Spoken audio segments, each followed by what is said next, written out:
عزتمند مسلمانان حضرت فاطمه رضی الله تعالی عنها دوانو جهانو سردار جناب محمد رسول الله صلی الله علیه وسلم د زړه ټوکړه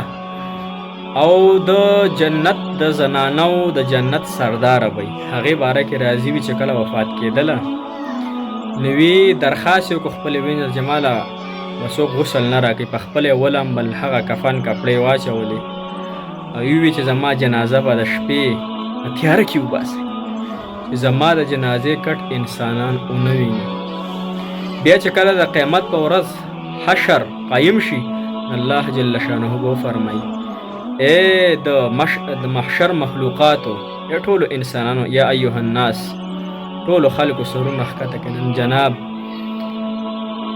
محمد رسول الله سلام د دوانو جهانو سردار جناب محمد رسول الله سلام د زړه ټوکړه جنت ته دننه کیږي او حیا به سونه کوله سونه فرده به کوله هغه باره کې راځي یو پیروي جناب محمد رسول الله سلام بهر راوتلې د نوې سپوږمۍ راختلې ده نو جناب محمد رسول الله سلام ته او فرمایلی فاطمه راشه نن سپوږمۍ وینې ډېره ښکلې ځلېږي پړقېږي هغې ورته عرض وکړي یا رسول الله دې ته زه نه ګورم جناب محمد رسول الله سلام ته فرمایي چې ولې ورته نه ګورې یا فاطمه یا رسول الله ځکه ورته نه ګورم چې دا نوې میاشتې کله روخیږي نو دې ته ټول نارینه او زنانه ګوري او سړي مو ته ګوري نو هسې نه چې د سړو د نظر سره زما نظر یو ځای شي او دا زه نه خوښوم حضور پاک سلام ته وفرمایل چې یا فاطمه دې کې هیڅ دغه نشته دی نقصان نشته هیڅ قباحت پکې نشته دی ته کتلی شي نو دونه حیا